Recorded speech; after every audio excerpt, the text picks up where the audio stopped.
मोहन भागवत आणि देवेंद्र फडणवीस यांच्या नेतृत्वामध्ये जो या आरएसएस बीजेपी सरकारने षडयंत्र राबवले, इथलं आरक्षण संपवण्याचं षडयंत्र, मी त्यांना सांगतोय की जोपर्यंत या महाराष्ट्रामध्ये देशामध्ये आंबेडकरवादी पॅन्थर जिवंत आहे तोपर्यंत हे तुमच्या षडयंत्रांनी काही होऊ शकत नाही। या जातीवादी मनुवादी सरकारने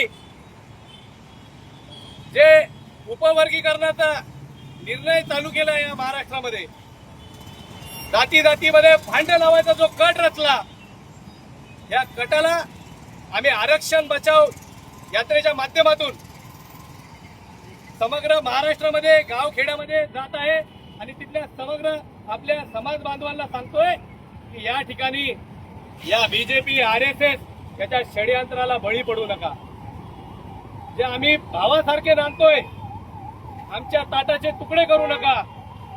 इथला हा मोहन भागवत असो की देवेंद्र फडणवीस असो, त्यांना आंबेडकरवादी समाजाच्या माध्यमातून आम्ही रोखठोक उत्तर दिल्याशिवाय राहणार नाही।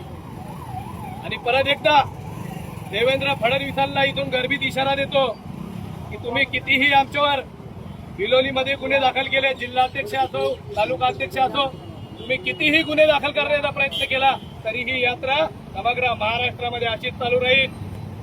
जोपर्यंत आमचा नेता संघर्ष नायक डॉक्टर दीपक भाई केदार या महाराष्ट्रामध्ये फिरतोय तोपर्यंत आमच्या वाटेला जायचा प्रयत्न तुम्ही सुद्धा करू नका, नाहीतर या मनोवादी जातीवादी सरकारला हे महागात पडल्याशिवाय राहणार नाही। आणि परत एकदा सांगतोय की सर्व समाज बांधवांना आता ही एकत्र येण्याची वेळ आलेली आहे। आता जर लढलो नाही तर गुलामी आल्याशिवाय राहणार नाही। जे आपल्या बाबासाहेबांनी आपल्याला आरक्षण दिलंय ते आज टिकवण्याची गरज आहे। म्हणून सर्व महाराष्ट्रातल्या तमाम बांधवांना, समाज बांधवांना आव्हान करतोय की आपण प्रचंड ताकदीने या यात्रेमध्ये सहभागी व्हा आणि ऑल इंडिया पॅन्थर सेनेचे राष्ट्रीय अध्यक्ष दीपक भाई केदार यांच्या नेतृत्वाची ही यात्रा चालू आहे। या यात्रेला ताकदीने साथ द्या। जय भीम।